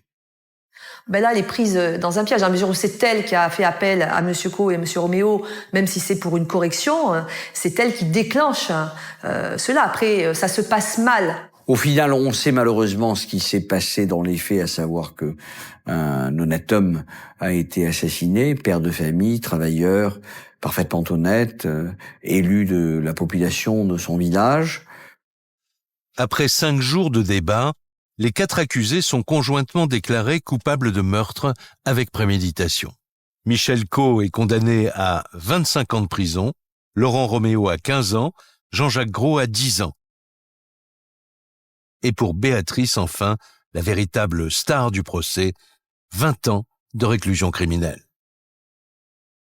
Béatrice Hédouin, quand elle entend 20 ans... Tina Colombani, avocat de la défense. C'est comme si une enclume lui était tombée sur la tête. C'est-à-dire qu'elle est restée tétanisée, pétrifiée. J'ai cru qu'elle était morte sur place, quoi. Elle s'est effondrée, Béatrice. Le soir même, elle est conduite en détention.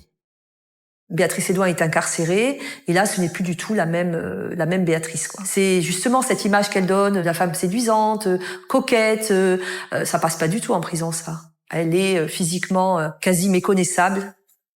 Ainsi, 2 ans plus tard, quand elle est rejugée en appel à Aix-en-Provence, l'accusée offre un tout autre visage. Là, elle comprend. Elle comprend et son comportement change complètement devant la cour d'appel. On voit une Béatrice Hédouin d'abord en détention, donc derrière un box. Petite fille très émotive qui pleure. Elle donne une image qui est à l'inverse de celle qu'elle a donnée en première instance. Et le verdict s'en ressent, Béatrice est condamnée à 14 ans de réclusion criminelle, même si la préméditation reste retenue contre elle. La cour d'assises à Aix a, semble-t-il, André Hubert Bézina, avocat des parties civiles, reconnu la thèse au terme de laquelle Béatrice Hédouin voulait donner une correction à Claude Bichet et ne voulait pas le faire tuer. Donc elle est passée de 20 à 14. Michel Marie, journaliste spécialiste des faits divers. Elle a réussi ce tour de force, elle et son avocat, à gagner 6 ans, ce qui est pas rien. 14 ans, moi je trouve que c'est bien peu pour... Pierre Bichet, fils de Claude Bichet. Pour un assassinat, surtout envers une personne qui avait rien à voir dans leur milieu. Il s'est fait piéger. C'est un piège.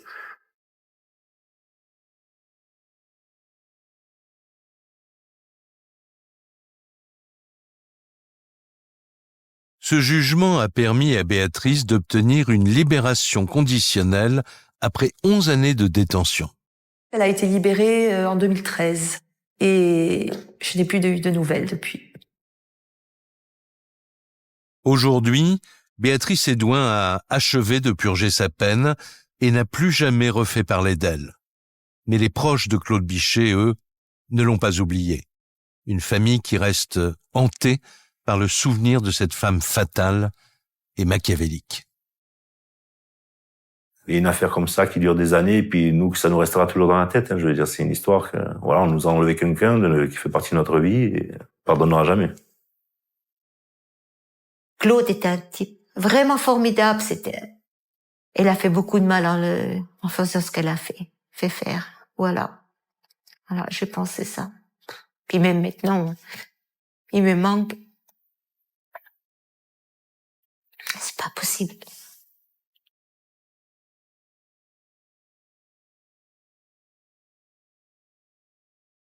Vous venez d'écouter Chronique criminelle. Si l'épisode vous a plu, n'hésitez pas à mettre des étoiles, à commenter ou à vous abonner sur votre plateforme d'écoute préférée. Et retrouvez dès la semaine prochaine un nouvel épisode de Chronique criminelle.